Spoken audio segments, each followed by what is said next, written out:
I felt a firm push on my back, and before I knew it, I was being dragged into the back of a waiting van. Let me go, please! I pleaded as tears streamed down my face, but my cries fell on deaf ears, and the van roared to life, carrying me away to a fate unknown. Little did I know, social media would save my life. Hey, my name is Carly, and I live in Washington. Don't forget to like and subscribe to MSA. Growing up with a politician as a dad was like living in a reality TV show on steroids. We jetted off to fancy places like nobody's business. Forget Disneyland. Our family vacations were on a whole different level. It was so glamorous. Red carpets? Check. Paparazzi? Double check. Speaking of paparazzi, I remembered the day when a photographer jumped out at me after school and asked me how much I loved my parents. I love them both, but when mommy comes in for a kiss, it's like I'm being attacked by an octopus. It was a joke, but I was only 4 years old.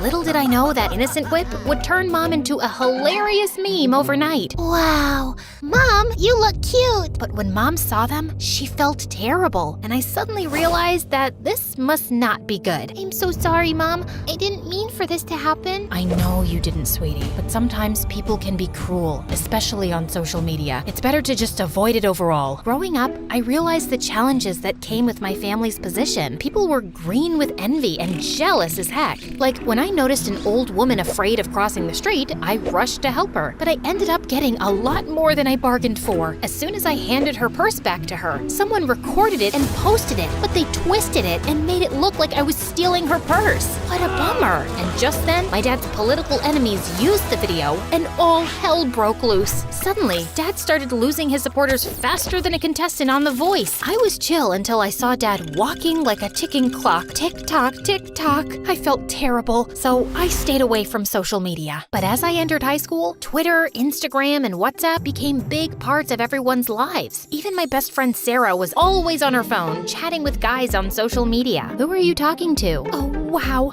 Our soccer champ just sent me a friend request. I'm so cool. Should I accept or make him wait? I couldn't help but feel a twinge of jealousy. I started thinking of using it. Should I? Shouldn't I? Okay. You won. And I was stuck with my boring SIM card for texting, and soon all my friends ghosted me. It was so annoying. But at least I had Sarah, who never got bored of me and always knew how to cheer me up. We made silly videos of ourselves doing fun things, like that time I was singing my song, Money in the Bank, I got it, living like a rock star, party like a pop star, you can call me queen, I'm popping like a cork star. And Sarah posted the video on her Instagram without my permission, which made me really upset. Relax, no one will see it. You don't know that. Yes, I do. You're no Beyonce, and no one's losing their minds over your silly skills. Yeah, she was right. It only got a few comments, but it was still fun and addictive to read them. I was done playing the good angel role. It was time to explore. So I caved in and created my own social media account with a different identity, just to see the comments. It was fun. Sarah and I continued to make silly videos, and we always played silly characters. But soon enough, Savannah, the TikTok girl of our school, was furious when she heard her friends gushing over my videos. She was so mad that she could have TikTok danced her way to Siberia. You think you're so cool with your little videos, don't you? Huh? What do you mean? Just stick to your own lane. Who made you queen telling Carly what to do? Just because you got no talent doesn't mean you gotta bring others down.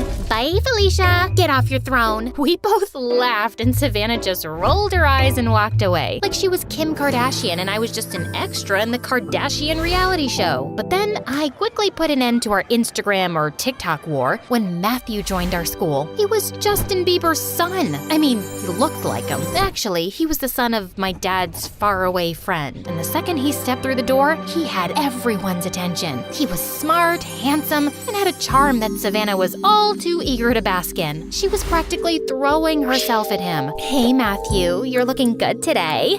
Mind if I take a quick selfie with you? Actually, I'd prefer if you didn't. Come on, don't be so uptight. It's just a harmless picture. I'm sorry, Savannah. I'm just not interested. I was wondering why Matthew didn't. I mean, everyone has social media, right? So I did what any self-respecting Gen Z would do. I stalked him online. To my surprise, I found absolutely nothing, leaving me to conclude that Matthew must be part of the 1% of people who don't have a presence on the internet. Hashtag, where are you, Matthew? Hashtag, no social life. Is the secret ride taken? Yes, by me. Just kidding. It's all yours. Thanks. Hey, I noticed you haven't been very active on Insta lately. Or, Oops, why am I always in a rush? Someone's stalking me? Well, I like my privacy. I can't stand social media. What about you? ugh, I hate it too. I recently deleted my account. I turned red. Why did I just lie? Same. I mean, what's the point of having thousands of followers if you don't even know them in real life? Yeah, totally. I'm sure all my followers were robots anyway. As we chatted, I felt myself opening up to Matthew like a book. Pretty soon, I realized that I was falling for him faster than a ton of bricks. Why are we waiting? Let's go for a class. I'm just waiting for the montage of us running through a meadow hand in hand. You're different from all those other girls. You don't need to seek validation from others. Matthew seemed to feel the same way, and we started spending more time together. And next, I was expecting a romantic dinner, but instead, I got a hiking invitation. At first, I felt let down a little, but it turned out amazing as we spent the entire day there. And when we were making our way down, my foot slipped, and that's when I got my chance. So I pretended to be in real trouble. I stretched out my arms and closed my eyes, expecting Matthew to scoop me up like in the movies. But instead, he ruined the moment by calling the rescue team to help me out. Talk about a buzzkill. And for the next few days, I was tossing and turning until one morning when I finally mustered up the courage to tell him how I felt. As we sat on a hilltop watching the sunset, I looked into his perfect eyes. I need to tell you something. Me too.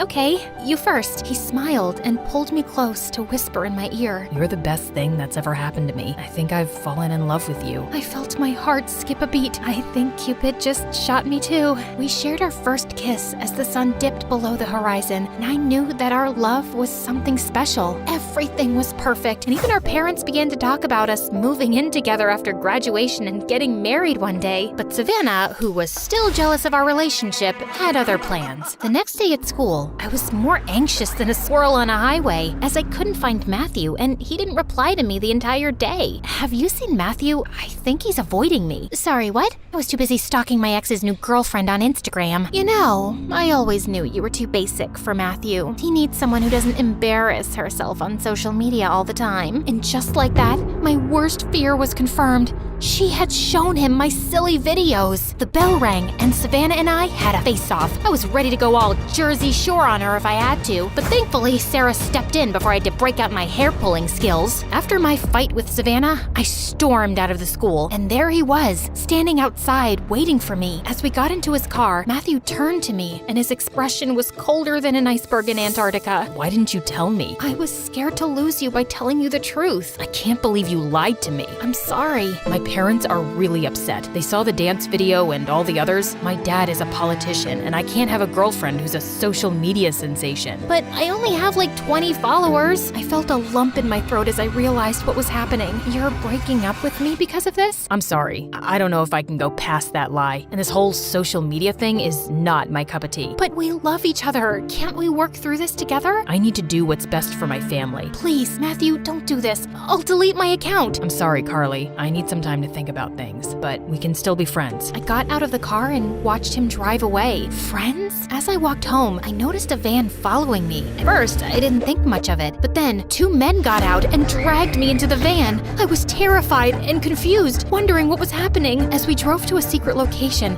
I kept thinking it was a prank. Savannah must have paid these guys to play a joke on me. Is this some kind of punked episode? Do I get to meet Ashton Kutcher now? Seriously, if this is Savannah's idea of a joke, tell her it's not funny. As the van stopped in the middle of nowhere, I realized this was no prank. It was real, and I was in trouble. Look, I don't know what you guys want, but all I have is some gum and a half-eaten granola bar in my backpack. There was silence from the guys in the front of the van, and I started to feel a little uneasy. Suddenly, the kidnappers hopped out, and I heard a dial tone. Hey, we got her. No, we didn't hurt her. Sure, we're ready, as agreed. Asking for a ransom. A ransom? Who do they think I am? A Kardashian? After what felt like an eternity, I heard the sounds of footsteps approach the back of the van. I knew this was my chance to escape. I braced myself for what was to come, but then I heard a familiar voice. Carly, are you in there? I couldn't believe it. It was Sarah. She found me. Or was she one of them? The back door opened, and I saw Sarah and Matthew standing in front of me with a group of police officers behind them. Are you okay? I'm so sorry for what I said earlier. I can't ever lose you. I nodded, too overwhelmed to speak. Matthew lovingly scooped me up like a pizza from the van. Come on, guys, it's a serious situation. Stop giggling. What is happening here? How did you find me? me. Social media. Savannah was acting really weird in school, like wearing sunglasses inside and being afraid of her own shadow. I got suspicious that she was hiding something. I checked her social media and saw that she had posted a vlog of herself walking. And that's when we saw you in the background of our video, getting shoved into a van. We got the license plate and gave the information to the police. You saved my life. Carly. My parents arrived by helicopter like their own personal Mission Impossible, and it was hard to tell who was more relieved, me or them. Oh my dear, we were worried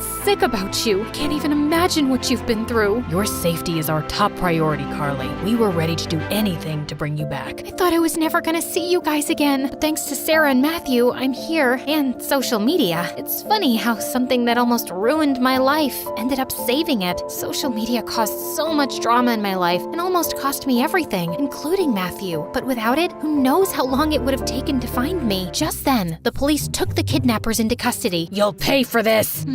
Something just doesn't feel right. The police stripped the bad guys of their belongings and shook hands with my dad. I quickly dialed the last number and saw my dad pull out his phone and drop the call. It was him. I was horrified. My own father orchestrated my kidnapping? That night, Dad admitted to it and asked for my forgiveness. I know it seems extreme, but it was the only way to win back my voters. If I lost the election, my opponent would have won and ruined everything that I've worked for. I don't care about losing, but people would have suffered. There would have been no social security, no free education, and no health insurance. I couldn't let that happen. But you put your political things ahead of your own daughter's safety? And if it was for good, why didn't you involve me in your plan?